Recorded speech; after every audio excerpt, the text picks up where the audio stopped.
Chapter 68 of Unwind, Lev. Not far away in a high-security federal detention center, Levi Jedediah Calder is held in a cell designed for his very specific needs. The cell is padded.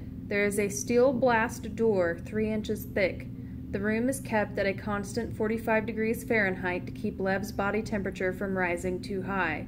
Lev is not cold, though. In fact, he's hot. He's hot because he's wrapped in layer after layer of fire-resistant insulation. He looks like a mummy, suspended in mid-air, but unlike a mummy, his hands aren't crossed over his chest. They're held out to each side and lashed to a crossbeam, so he cannot bring his hands together. The way Lev sees it, they didn't know whether to crucify him or mummify him, so they did both. This way, he can't clap, he can't fall, he can't inadvertently detonate himself, and if for some reason he does, the cell is designed to withstand the blast. They've given him 4 transfusions. They won't tell him how many more he'll need until the explosive is out of his system. They won't tell him anything. The federal agents who come to visit him are only interested in what he can tell them. They've given him a lawyer who talks about insanity like it's a good thing. Lev keeps telling them he isn't insane, although he's not even sure himself anymore. The door to his cell opens. He expects another interrogation, but his visitor is someone new. It takes a moment for Lev to recognize him, mainly because he's not wearing his modest pastor's vestments. He wears jeans and a striped button-down shirt. "Good morning, Lev." "Pastor Dan?"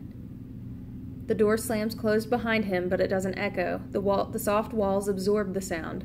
Pastor Dan rubs his arms against the cold. They should have told him to bring a jacket. "Are they treating you okay?" he asks. "Yeah," says Lev. "The good thing about being explosive is that no one can beat you." Pastor Dan gives an obligatory chuckle, then awkwardness takes over. He forces himself to meet Lev's eyes. "I understand they'll only keep you wrapped up like this for a few weeks until you're out of the woods." Lev wonders which particular woods he means. Certainly his life will now be one dark forest within another, within another. Lev doesn't even know why the pastor is here or what he hopes to prove. Should Lev be happy to see him, or should he be mad? This is the man who always told him that tithing was a holy thing from the time he was a small boy, and then told him to run from it. Is Pastor Dan here to reprimand him? To congratulate him? Did Lev's parents send him because he's so untouchable now they won't come themselves? Or maybe Lev's about to be executed, and he's here to give last rites. "Why don't you just get it over with?" Lev says. "Get what over with?" "Whatever you're here to do, do it and go." There are no chairs in the room, so Pastor Dan leans back against the padded wall. "How much have they told you about what's going on out there?" "All I know is what goes on in here," which isn't much. Pastor Dan sighs, rubs his eyes, and takes his time to consider where to begin. "First of all, do you know a boy by the name of Cyrus Finch?" The mention of his name makes Lev begin to panic. Lev knew his background would be checked and rechecked. That's what happens to clappers. Their whole life becomes pages pasted on a wall to be examined, and the people in their lives become suspects. Of course, that usually happens after the clapper has applauded his way into the next world. "Sci-fi had nothing to do with this," says Lev. "Nothing at all. They can't pull him into this."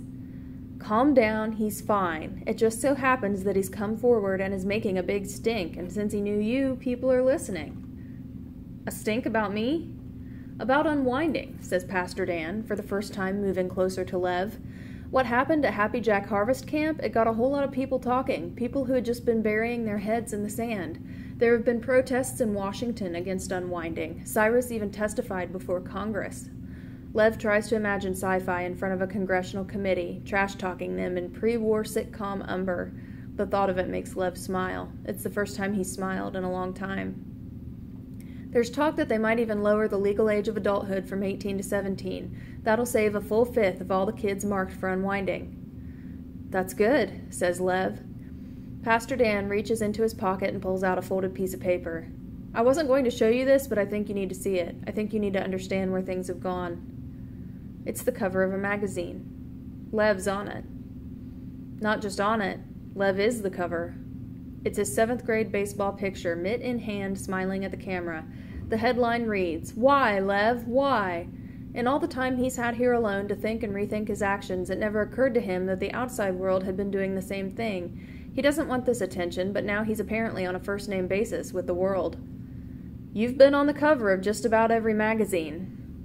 He didn't need to know that. He hopes that Pastor Dan doesn't have a whole collection of them in his pocket. So what, Lev says, trying to act as if it doesn't matter. Clappers always make the news.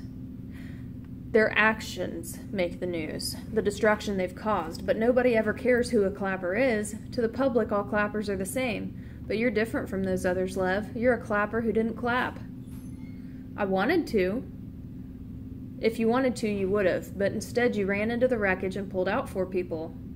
3, but you probably would have gone in for more if you could have. The other tithes, they all stayed back. They protected their own precious parts.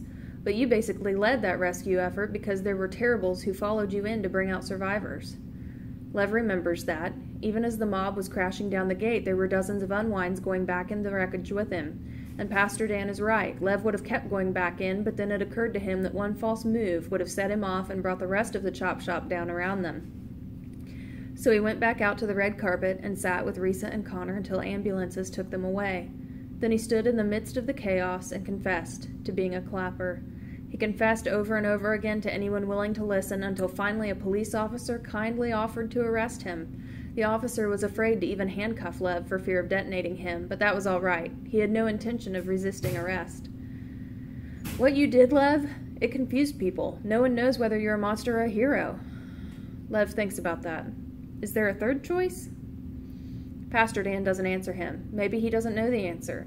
I have to believe that things happen for a reason. You're kidnapping, you're becoming a clapper, you're refusing to clap. He glances down at the magazine cover in his hand. It's all led to this. For years, unwinds were just faceless kids that no one wanted, but now you've put a face on unwinding. Can they put my face on someone else? Pastor Dan chuckles again, and this time it's not as forced as before.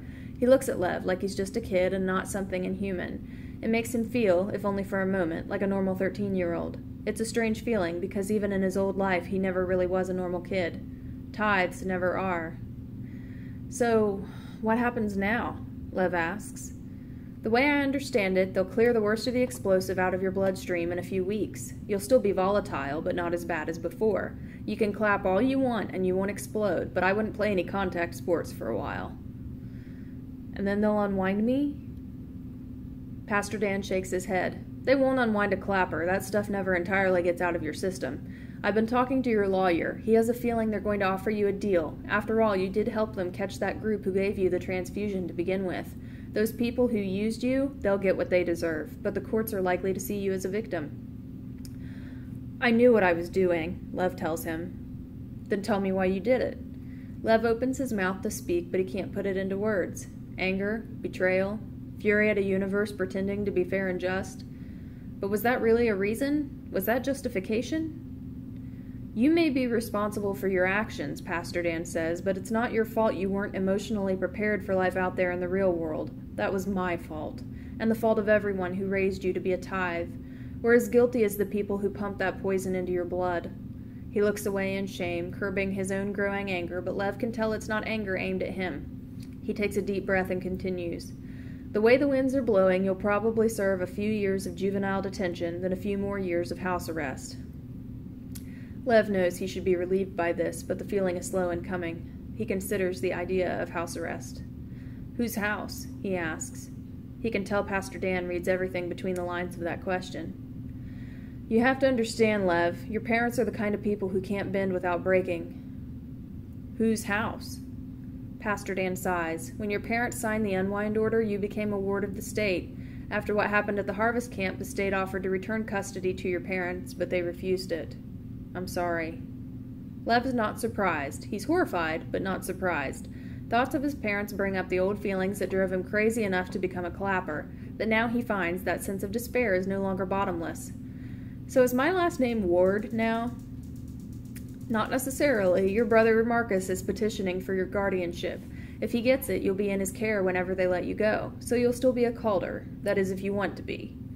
Lev nods his approval, thinking back to his tithing party and how Marcus was the only one to stand up for him. Lev hadn't understood it at the time. My parents disown Marcus, too. At least he knows he'll be in good company. Pastor Dan straightens out his shirt and shivers a bit from the cold. He doesn't really look like himself today. This is the first time Lev has seen him without his pastor's clothes. Why are you dressed like that, anyway? He takes a moment before he answers. I resign my position. I left the church. The thought of Pastor Dan being anything but Pastor Dan throws Lev for a loop. You lost your faith? No, he says. Just my convictions. I still very much believe in God, just not a God who condones human tithing. Lev begins to feel himself choking up with an unexpected flood of feeling, all the emotions that had been building up throughout their talk, throughout the weeks, arriving all at once like a sonic boom. I never knew that was a choice. All his life, there was only one thing Lev was allowed to believe. It had surrounded him, cocooned him, constricted him with the same stifling softness as the layers of insulation around him now. For the first time in his life, Lev feels those bonds around his soul begin to loosen. You think maybe I can believe in God too?